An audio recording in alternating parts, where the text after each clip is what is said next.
Good afternoon, friends. It's Wednesday, January 6th, and it's time now for my rewritten reflection. Friday, November 22nd, 1963. Thursday, April 24th, 1968. Tuesday, September 11th, 2001. Wednesday, January 6th, 2021. For those of you of an earlier generation, Sunday, December 7, 1941. And maybe some of you, Monday, August 6, 1945. All of those are days of history when I'll bet most of you remember exactly where you were when you heard the news. It was November 22nd when John F. Kennedy was assassinated in Dallas, Texas. It was April 24th when Martin Luther King Jr. was assassinated in Memphis, Tennessee. It was September 11th when the World Trade Center towers in New York, the Pentagon, and Flight 93 all were destroyed. Well, not the Pentagon, in the Flight 93 in Pennsylvania. And January 6th, the storming of the Capitol in Washington, D.C., as well as the bombing of Pearl Harbor on December 7, and the dropping of the atomic bomb on Hiroshima, Japan, August 6th. Those are days that we associate and resonate with us because they shook us. I remember I had just walked home from school and was excited about hopping on my bike and riding in the neighborhood with my friends. It was something we did almost every day as long as it wasn't raining. When I got inside, my mom told me that we weren't going to be able to ride that afternoon. Our president had been killed. I remember watching some of it, but I do remember that iconic picture of little John Jr. saluting his father's coffin. Almost 5 years later, I was coming home from a Boy Scout meeting when the news came over the radio that Dr. Martin Luther King Jr. had been shot and killed on a balcony in a hotel in Memphis, Tennessee. It would become a difficult year as Bobby Kennedy was shot a little more than 2 months later. I was filled with emotion after those two leaders were cut down in their prime. I remember sitting in front of the TV watching with horror as the World Trade Centers collapsed on 9/11. There were many high school soccer games that were to have been played that afternoon. As I recall, all of them were postponed. Thanksgiving Lutheran, the congregation I served in Santa Rosa, and and other congregations in Santa Rosa opened their doors that evening for a time of prayer and reflection. And I joined the crowd at Thanksgiving Lutheran and a partner congregation as we spoke in hushed terms and stunned emotions. We couldn't believe that this had happened. We had been attacked.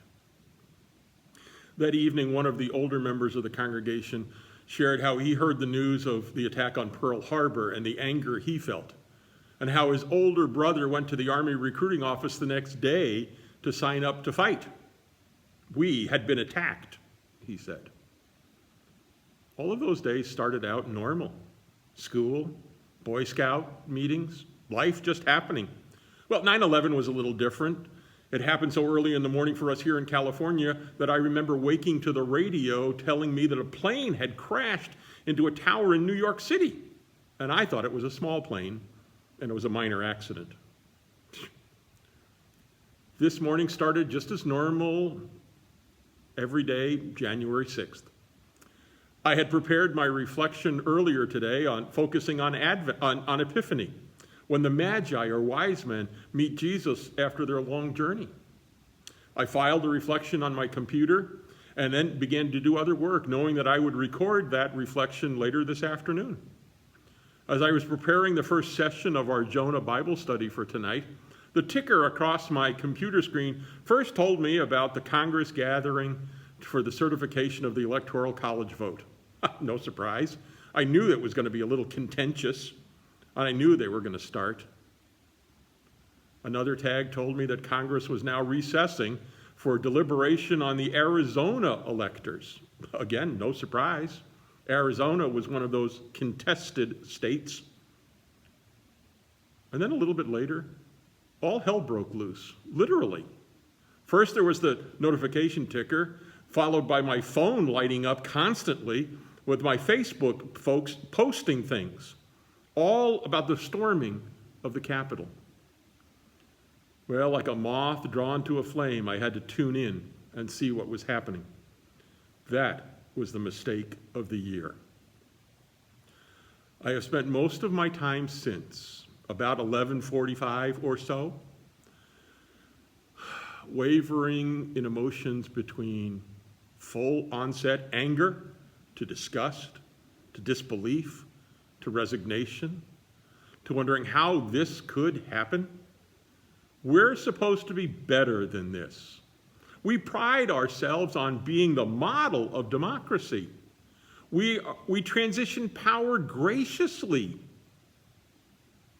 Well, up until today. Now this. As I sat eating lunch, Joan and I chatted about it. And I came back here and I thought most of the afternoon. And I thought, I really feel embarrassed. Embarrassed for our country. Embarrassed by this behavior.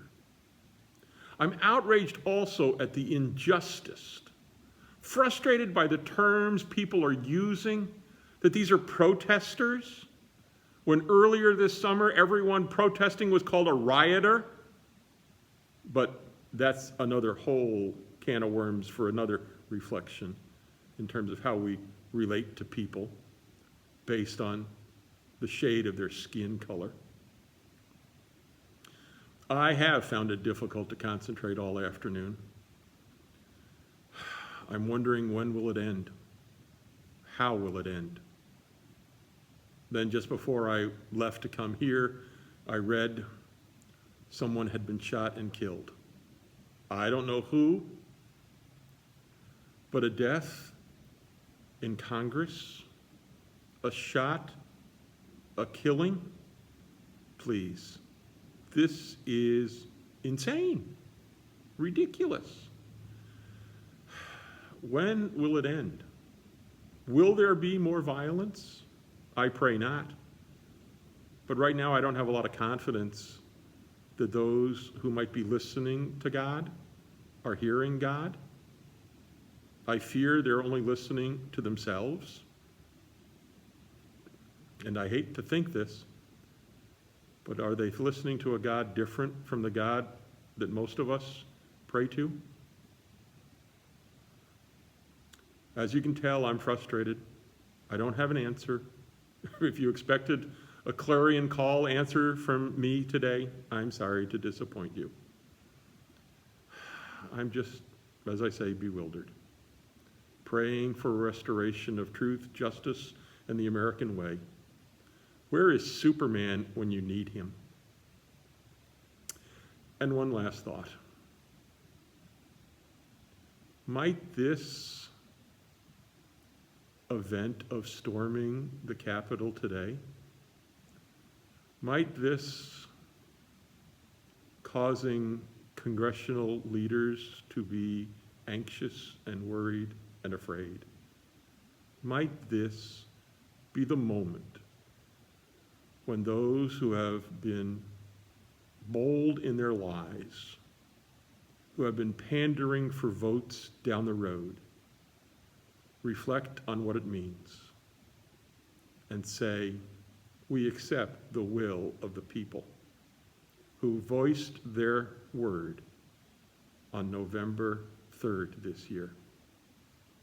I've been on both ends of elections.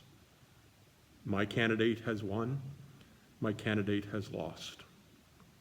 I have always been proud of when my candidate loses, how they graciously say to the winner, we will work with you. Perhaps now is the time for all of us to remember that people spoke, and we have to acknowledge the majority will and accept it and move on.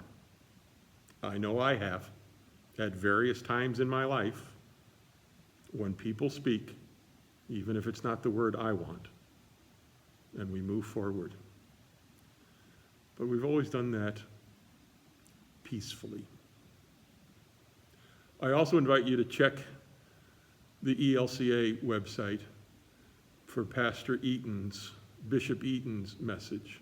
I'll be posting it on the church Facebook page as well shortly. Words of comfort, words of hope, words of frustration, words of anxiety. Those are words we share with God. And God says to us, I am with you. On a side note, today was Epiphany, and I'll talk about that tomorrow.